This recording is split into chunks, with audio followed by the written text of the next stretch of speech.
قرآن مجید میں 5 جگہ اللہ کے حق کے بعد فوراً والدین کا حق ہے. وَقَضَىٰ رَبُّكَ أَلَّا تَعْبُدُوا إِلَّا إِيَّاهُ وَبِالْوَالِدَيْنِ إِحْسَانًا.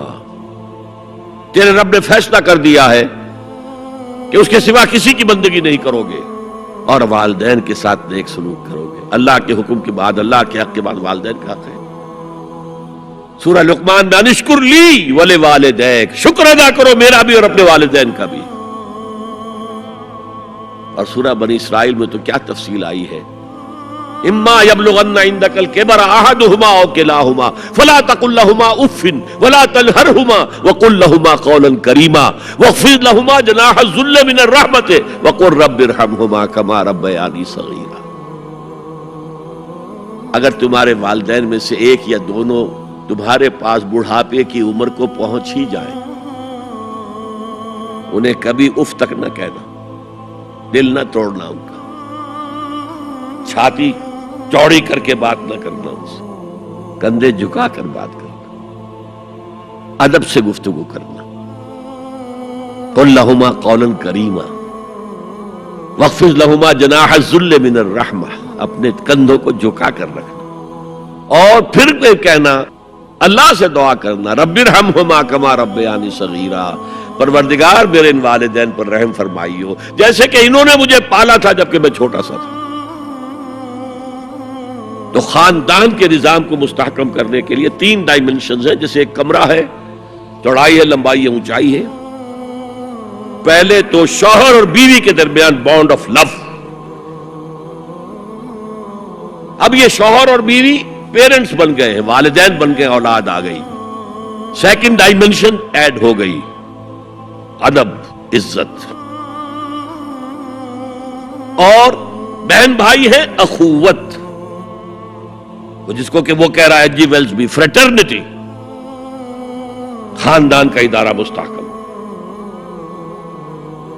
یہاں ایک نقطہ اور بیان کر دوں. لیگل لیول پر بیوی کے حقوق کم ہیں، شوہر کے زیادہ. الرجال قوامون علی النساء، سیدھی سیدھی بات ہے، اور ہمیں ڈٹ کر کہنا چاہیے. یہ اس سے زیادہ معقول بات کوئی نہیں ہے. کسی ادارے کے 2 سربراہ برابر کے اختیارات والے نہیں ہو سکتے. لیکن اخلاقی طور پر جو ماں کا حصہ ہے،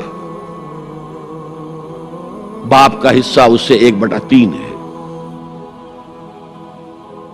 قرآن مجید میں آیا ہے نا، حملتہ امہ وہنا علی وہن وفصالہ فی عامین ان اشکر لی ولوالدیک. اسے اٹھائے رکھا اس کی ماں نے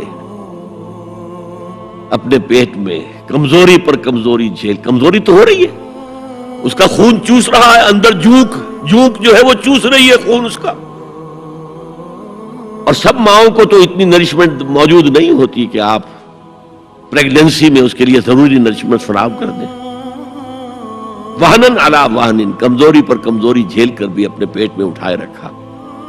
وفصالہ فی عامین، اور پھر دودھ چھڑانا ہوا 2 سالوں میں. وہ جھونک جو ہے وہ پھر اس کی چھاتیوں سے چمٹ گئی. لہذا اس کا حق 3 گنا زیادہ ہے باپ سے.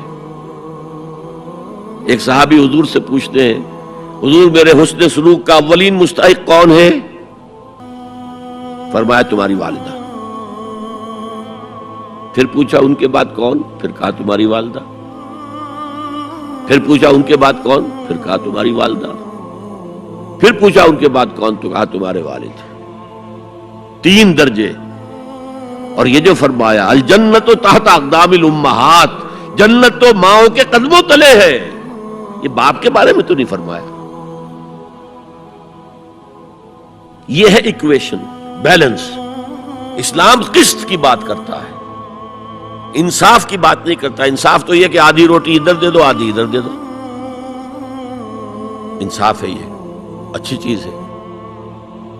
یہ قسط یہ ہے کہ بوجھ اٹھانا ہے تو جو زیادہ قوی ہے اس کو زیادہ بوجھ دو اٹھائے، اور جو کمزور ہے اسے کم بوجھ دو. یہ قسط ہے. تو اسلام نے عورتوں پر ذمہ داریاں کم رکھی، ان کے اختیارات کم رکھے، لیکن اولاد پر حق ماں کا 3 درجے فائق رکھا.